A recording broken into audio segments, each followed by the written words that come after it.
Hey, what is up guys, MKBHD here, and today Apple finally unveiled their new iPhone, the iPhone 7 and iPhone 7 Plus. And as you probably noticed, a lot of the leaks are true. The model I showed was super accurate, the articles you saw were right, so it's a very familiar looking iPhone, but there were a few surprises, so this is everything you need to know that's new and different this year. These are the 10 new features of the iPhone 7. Number 1 is the new design. And you couldn't see me as I said that, but I put new in air quotes because, like I said, this is a very familiar iPhone to the 6 and 6S. Same shape, same dimensions, same weight, same feel on the hand. Looks like an iPhone, but with some subtle improvements, like the antenna bands on the back don't go across anymore, so there's a cleaner look to the top and bottom. And there's a new set of colors. You have your normal silver, your classic gold, and of course your pink/rose gold. And then no more space gray, but a jet black and black. So the black is this purely all matte black look, and I gotta say, this feels really good and looks good in person. And then the jet black is a piano super glossy finish that I don't think I can seriously recommend to anyone. It looks good while you keep it clean, which is what they were doing here, but not only is it probably going to be the slipperiest iPhone of all time, but it's also gonna be super prone to fingerprints like Samsung phones, and scratches. This one I picked up in the demo area somehow already had micro scratches on it, so Apple knows of the issue and just recommends that you use a case, which I think is lame, so I'm going to be grabbing that matte black. Something about the stealth look just speaks to me.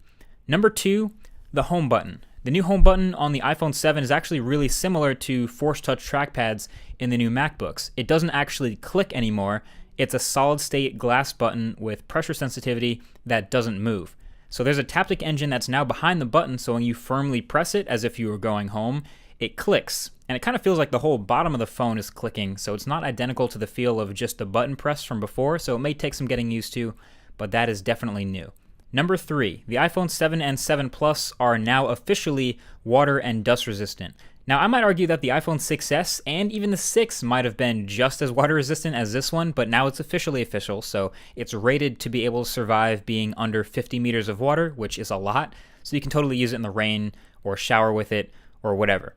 Number 4 is the new camera or cameras on the back. The iPhone 7 has a new 12 megapixel camera with f1.8 aperture, optical image stabilization on both phones, the 7 and the 7 Plus, and a couple other things like the new image processing chip, quad LED flash, and raw image capture, which is awesome, and a beautiful new big camera bump on the back of the phone. There's also a new 7 megapixel front-facing camera that actually looks a lot better than previous iPhones, so if you're into selfies, this is a real upgrade in that department. So that's neat and everything, but the real camera upgrade is in the bigger phone, the iPhone 7 Plus, which has 2 of these new 12 megapixel cameras, but with different lenses in front of each. So on the right is the normal 28mm lens, same as a smaller phone, and on the left is a 56mm lens, so twice that focal distance for basically 2 times optical zoom. So this 2x camera is better for portraits and for subjects that are further away, since that's what telephotos are good for. And in the camera software, there's also now a button to just switch actively between the lenses, so 1x zoom for the normal lens and 2x for the telephoto lens. And then there's even a slider sort of wheel that lets you smoothly use digital zoom to transition between them. We're even expecting an update to the software for the 7 Plus that will add a camera mode called Portrait that will add like a subtle blur to the background of your human subjects. So lots of interesting stuff in the camera that I'm hoping works as well as it seems. No doubt I'll be hitting that hard in the full review of this phone. Number 5, the display. So the iPhone 7 display is actually mostly still the same as before, same size, same old resolution, same IPS technology, but it's apparently up to 25% brighter and has a wider color gamut, so colors will pop a little more, but probably not quite like an OLED. Number 6 is the stereo speakers, and I'm going to put that in air quotes again too, so it's a little bit of an unorthodox setup. As you can see, the bottom of the phone is one of the speaker grills, it's downward facing, and at the top of the phone, actually in the earpiece, is the other side of the stereo pair, and that's front-facing. So yeah, it's a bit weird, but technically that makes these stereo speakers. No idea how good they sound yet. Gotta test that when I get it. Number 7, Lightning earpods. Every iPhone 7 and 7 Plus will ship with these Lightning earbuds, because there's no headphone jack in the new iPhone. Yeah, I know, we saw it coming, but it's still kind of weird to actually see it happen. But yeah, Apple will join Motorola in shipping every phone with an adapter. This one's a little lightning to audio jack adapter that will also retail for $9, which is good to know because you're probably going to lose it. And speaking of things you're going to lose, number 8 is Apple's introduction of optional wireless earpods. They'll call them AirPods. I get it. These will be $160, and they're pretty much exactly what they look like. It's earpods without the cables. You kind of look like a cyborg while wearing them, but if earpods fit in your ears, then these will too, hopefully well enough to not fall out while you walk or run. Obviously, at that price tag, they're a tough sell, but people here seem to really like them.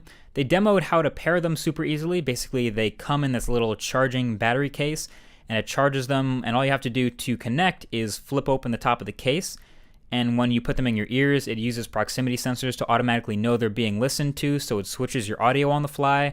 There's also a touch-sensitive back, so you can double tap to activate Siri and talk to her with the built-in microphones. So yeah, it's more than just an earpod without the wires. But yeah, $160. Your call on that one. Number 9 was a minor one, a small update to Apple Pay to work in Japan. And last but not least, number 10 is the new specs. The iPhone 7 has a new A10 Fusion chip inside, which is a few benefits: better performance with the CPU, and better GPU performance as well for better gaming. And it's a quad-core chip with 2 of those cores being lower power. So in theory, it's a more efficient chip that should give you an extra hour or 2 of battery life over the iPhone 6s and 6s Plus, in theory, allegedly.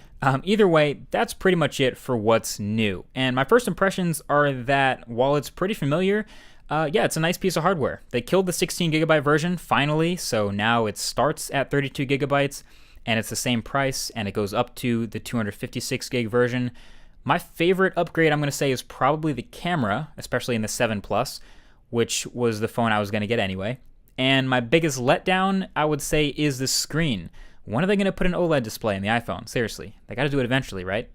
I don't know. Either way, that's been it. Thank you for watching this early look at the new phones. Definitely share this video with anyone who would want to know what's good with Apple's new phones. And you should totally subscribe if you haven't already to be among the first to see the full review when that comes out, along with much more tech in between. Thank you for watching, and I'll talk to you guys in the next one. Peace.